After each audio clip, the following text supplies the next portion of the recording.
Tout à l'heure, on a parlé de comment repérer le calage des moteurs Panhard. Et j'ai dit qu'il fallait repérer la flèche qui était donc sur la coupelle de ventilateur. Donc là, on a les deux cas de figure. On a les premiers modèles avec ventilateur. La poulie dessous avec la courroie n'est pas la bonne. Désolé, les puristes vont hurler, c'est pas la bonne, mais c'est juste pour montrer aux gens. Ici, vous aurez sur une Dyna X 4, c'est ce qu'on voit sur les vidéos précédentes de la Dyna X. Vous aurez 4 plots, 4 ressorts qui viennent derrière le ventilateur. Le ventilateur est oxydé, c'est juste pour montrer. Donc ici, il y a une coupelle, une rondelle anti-friction. Ici, une bande anti-friction. Il y a des ressorts et des plots en buis. On monte tout ça l'un dans l'autre comme ça. Voilà. C'est bon? C'est bon. Donc ça, premier cas de figure. Les moteurs les plus anciens, 49, 50, on commence à passer sur un ventilateur. Donc on a ce cas-là. Précédemment, on en a deux. J'ai pas, excusez-moi, j'ai pas le modèle avec 2 ventilateurs. Je suis pas assez fortuné. On fait appel aux dons. C'est l'humour. En fait, donc moi j'ai des PL17, des X et des Z, voilà, et d'autres. Et je n'ai que ça. Donc ce ventilateur, c'est le modèle que vous allez trouver le plus couramment jusqu'en 59, 58, 59, 58, 59. On passe partir de cette saison sur de la Dyna Z, les dernières Dyna Z, on passe sur du moteur Aérodyne. Aérodyne, c'est quoi? C'est la turbine Aérodyne. Ventilateur, turbine Aérodyne. Ouais. Voilà. La turbine Aérodyne, elle est avec une coupelle différente. Déjà, il y a des différences dans les coupelles, c'est ce que j'expliquais. On les voit comme ça. Il n'y a pas de maslotte sur une. Ça, c'est la X. Ça, c'est un 24, un 17. Voilà, je sais pas. Il y a des différences dans les formes de maslotte. Des gens plus savants que moi vous diront ce à quoi ça correspond et laquelle il faut monter. Avec quel vilebrequin. Voilà. En tout cas, X. Pas de... Comment dire? Pas de maslotte, mais également, très important parce que en fonction des explications que je donne, j'aime bien dire pourquoi. Ici, on est sur du 24 et là j'ai mis 24 ou 17, j'ai marqué la flèche au crayon parce que il est important de la voir. Voilà, ça c'est repéré par rapport aux positions du vilebrequin. On a un vilebrequin ici, j'explique. Ici, on a un pignon de distribution qui vient sur le vilebrequin, d'accord? Donc il est positionné, je ne mets pas la clavette, hein. Le but n'est pas de reconstruire un moteur, c'est juste de vous expliquer. Ça, une fois que c'est calé avec le vilebrequin, on va mettre une poulie dessus. La poulie, avec son segment, qui est pas là. Mais voilà, donc la poulie, elle a une gorge qui rentre sur la clavette. Hein. D'accord? Donc vous avez votre volant moteur, le vilebrequin, il est en haut, position point Moreau. Le point de point Moreau en haut. Et là, votre clavette, elle doit être... Là, évidemment, elle est libre puisqu'on ne l'a pas clavetée. Hein. C'est juste pour vous montrer. Donc, on a une flèche qui est ici. On la voit bien, ma flèche. Hein. Elle est là. Voilà. On a une flèche qui est ici sur les modèles tardifs. Sur les autres modèles, elle n'y est pas forcément. On a vu que sur la X, on a un trou qu'on suppose être là, puisqu'il est à la même position. Ouais, donc, un trou. Donc, ce qui supposerait que sur la Dyna X, sur certains modèles, ici, on a quelque chose qui cale quand même la poulie clavette, quoi, avec avec la coupelle. Ouais, une espèce de en clavette tout cas, ou quoi, non, c'est ça? Voilà. Okay. J'ai pas compris. Une espèce de clavette, quoi. Une clavette, voilà. On a un trou. Là, sur notre Dyna X, sert à rien. Est-ce qu'il y a un mélange de pièces? Est-ce qu'il n'y a pas de mélange de pièces? Donc, on remet la coupelle de Dyna X avec la rondelle anti-friction. On met le ventilo. Derrière va une, comment dire, une coupelle anti-friction, une bande anti-friction ici. C'est celle qu'on a vue tout à l'heure dans notre poulie, là-bas, sur la voiture. Et des ressorts qui appuient ici. Donc les ressorts appuient une pression, créent une pression ici, et lui ne peut pas patiner par rapport au vilebrequin. Enfin, il peut patiner, mais avec un certain couple de résistance. Voilà, ce que je disais tout à l'heure, être sans doute fait pour protéger les personnes. Voilà, ça c'est la vis avec dents de loup DX. On voit que les modèles ont évolué. Là, j'ai une coupelle donc de PL17 ou 24, de Dyna, ouais. donc à partir de moteur Aérodyne, quand même un ventilateur comme ça.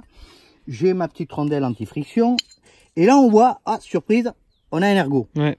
On a un ergot qu'on n'a pas sur la Dyna X. Dyna X, lisse, absolument lisse, pas d'ergot, rien, la position, on pose, on serre, on s'en va. Là, ben, ça devient compliqué du coup, parce qu'il faut mettre cette flèche qui correspond à cet ergot. Il va falloir qu'à un moment donné, sur la voiture, on les mette en face. Ouais, que ça rentre ici. Donc on repère bien la position. Je rappelle, on est au point Monro du moteur. On met la flèche 9 heures. Et là, on jette la pièce comme ça et on s'aperçoit, tiens, elle est là. Ben, la méthode, on peut faire comme ça aussi, hein, d'accord? Ah, ça y est, je sais où c'est, nickel. Je vais mettre mon ventilateur. Ah, génial, je vais pouvoir mettre mon ventilateur. Donc je vais me prendre, parce que moi je connais le coup, donc pour la faire encore plus brève, voilà, je vais prendre ça. Ici, vous avez un trou, je crois que j'en ai déjà parlé tout à l'heure. Oui. Il y a un trou qui sert à rien sur la turbine, sauf que si, il sert. Parce que c'est le trou qui va me permettre de mettre sur le moteur ma turbine. Ce trou, moi je m'en sers, et je pense que c'est l'esprit de la chose, pour le mettre en face de la flèche. Voilà, parce que là, il faut pas oublier que je suis à la verticale, donc très facile. J'ai pas les ressorts, j'ai pas les plots, donc c'est tout simple. Si vous avez les ressorts et les plots, il faudrait pousser comme ça pour pouvoir enclencher ça. Parce que si vous le faites pas, vous le mettez comme ça, n'importe comment, on voit bien que la masselotte, elle n'est pas en rapport avec l'équilibrage du vilebrequin. D'accord? Ouais, pas du tout. La masselotte, il faut qu'elle soit 15 heures. 9 heures. Voilà, masselotte 9 heures, puis ça. Voilà, 9 heures face au menton de vilebrequin, de manière à ce que le vilebrequin soit équilibré. Voilà. Après, dans le temps, elle a probablement changé parce qu'il y a des équilibrages différents. Ouais. Je ne sais pas exactement, là, je les connais bien, mais pas suffisamment. Donc on fait ça, et quand vous l'avez mis là, ben, le problème c'est que les ressorts, ils vous repoussent vers le haut. Là, je rappelle, on est à la verticale, c'est hyper simple, j'ai pas mis les ressorts exprès, hein, pour que ce soit très simple. On voit bien, donc là, si je fais ça, on s'aperçoit que l'ergot qui est là, il est venu se caler pile poil où il y a la flèche. Hein. Ouais, voilà, un coquille ici. Ouais.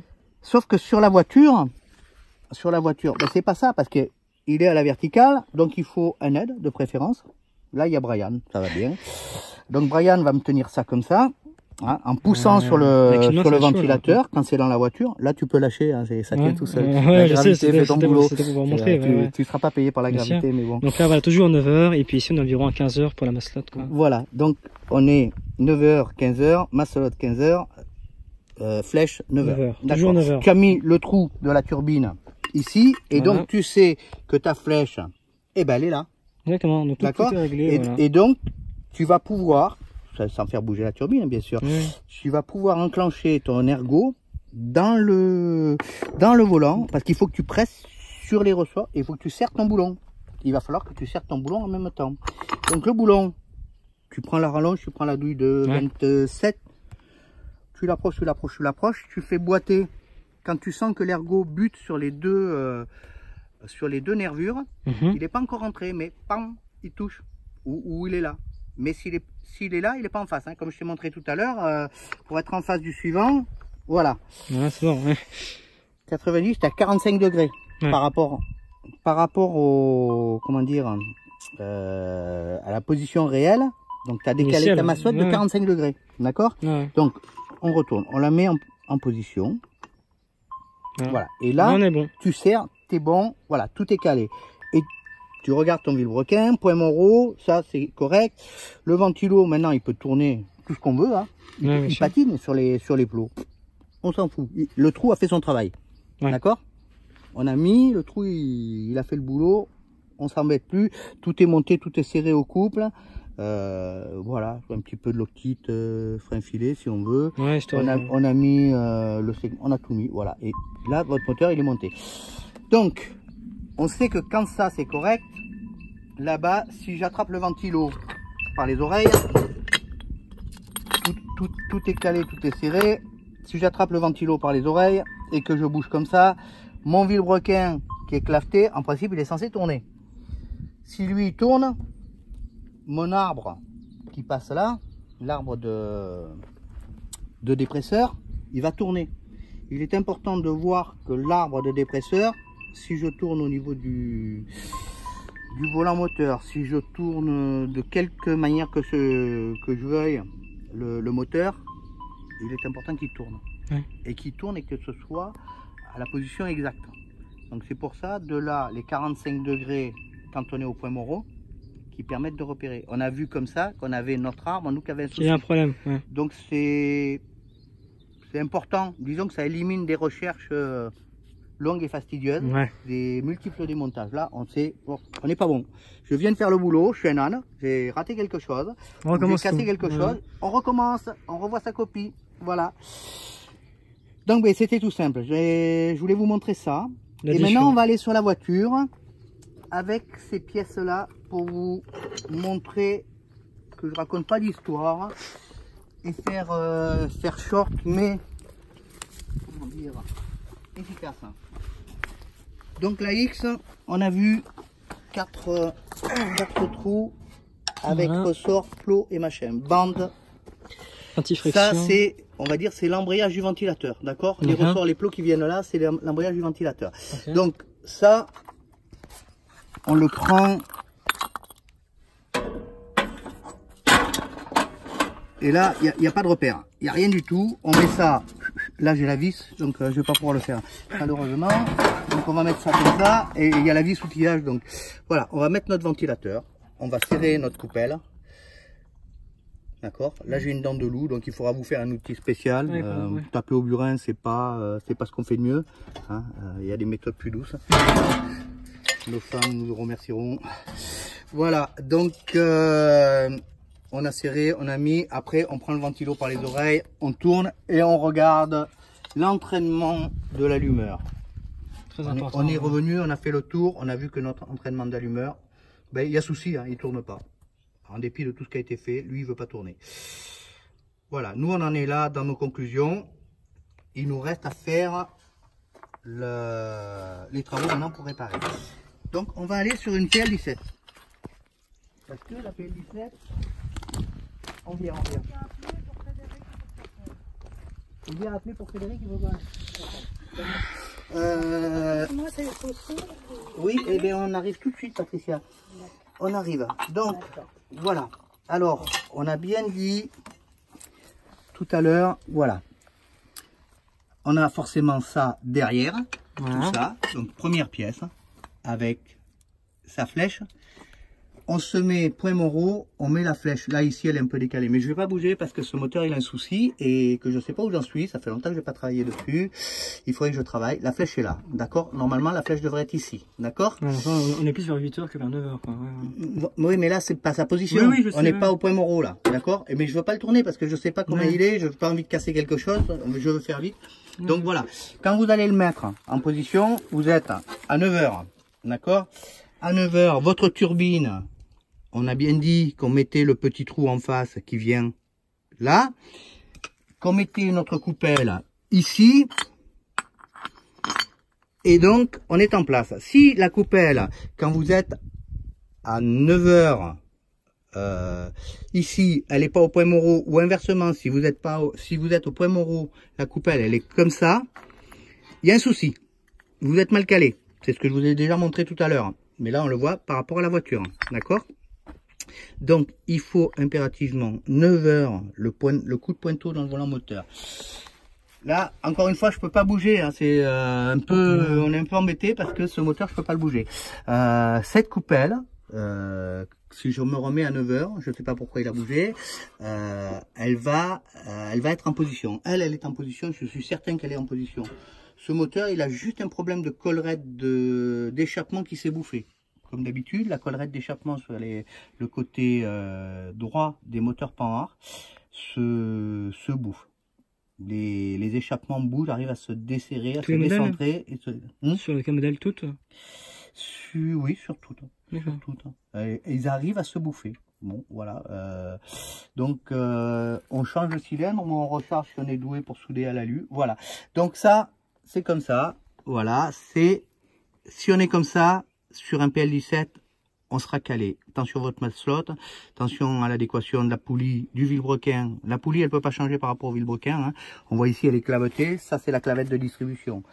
Si ça bouge, il y a gros souci, c'est que vous avez le pignon de distribution qui est cassé. Voilà, donc on a fait le tour. On a fait le tour, on a notre allumeur qui est en position. Et voilà, tout est dit. Donc là, le but de cette vidéo, c'était de pouvoir expliquer la différence entre les anciens modèles, donc Dyna X, et le mode turbine sur les aérobies. Voilà, qu'il n'y ait pas d'erreur. Donc, il y a une dernière chose. Ici, on a une poulie.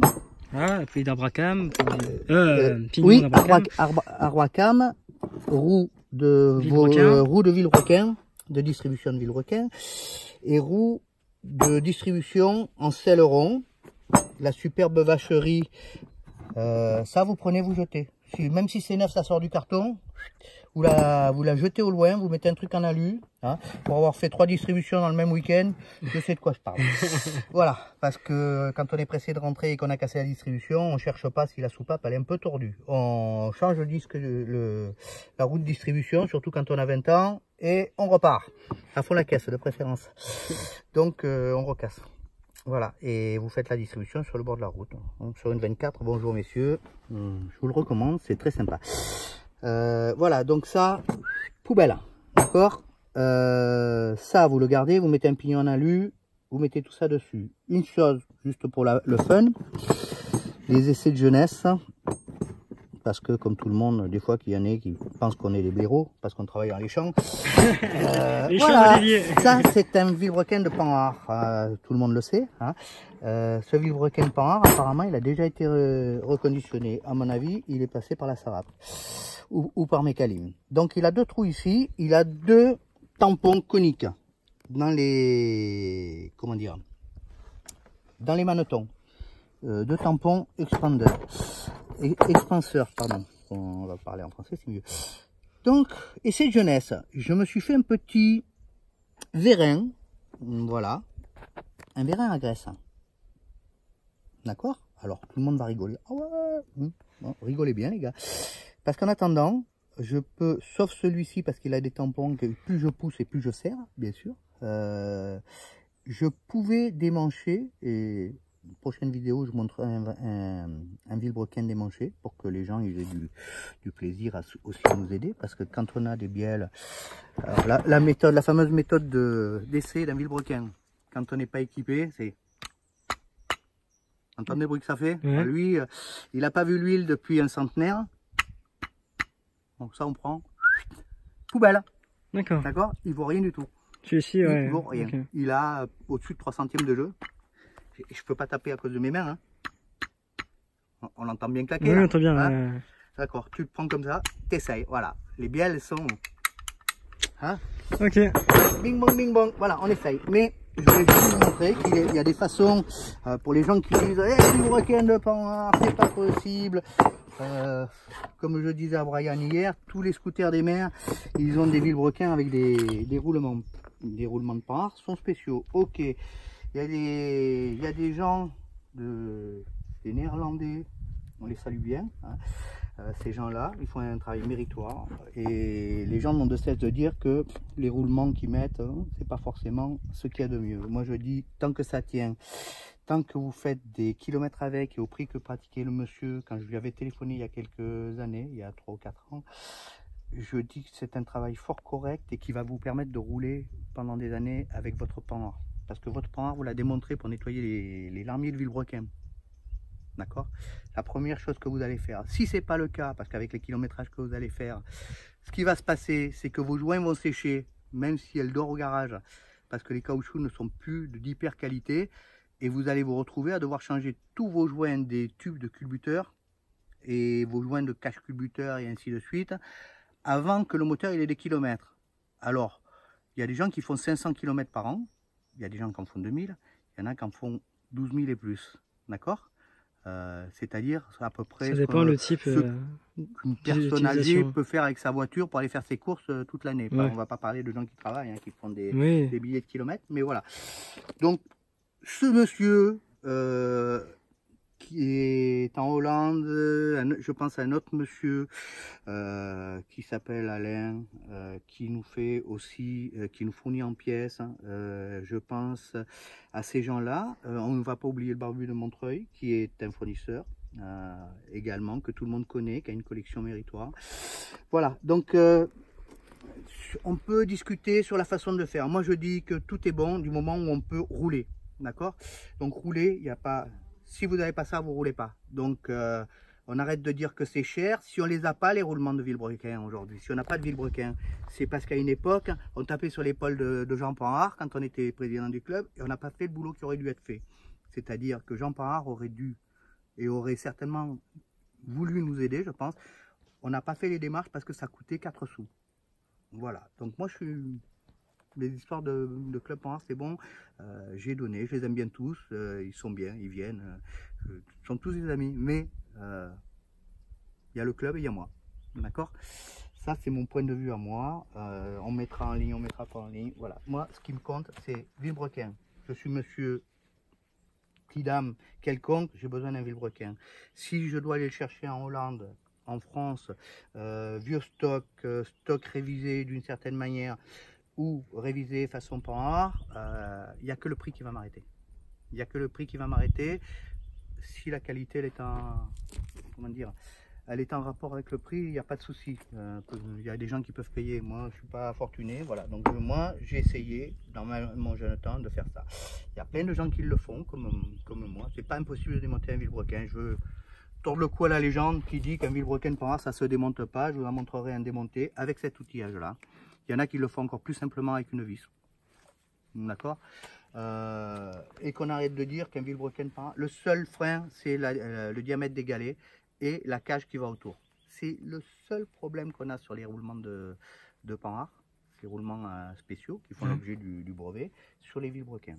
Sinon, le reste, c'est un vilebrequin de mobilette à 2 manetons. Hein.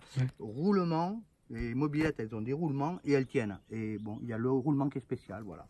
Qu'on ne dise pas qu'on ne peut pas refaire des vilebrequins Panhard parce que ça serait fortement étonnant. Voilà. Tout ça mis à part, on bloque tout, on a fini. On verra si on met... ça, c'est un point de vue. C'est mon point de vue, je l'assume. Moi, je suis d'accord avec ça. Voilà, donc... tout à l'heure, on commencera à démonter si on a le temps, sinon on démontera demain.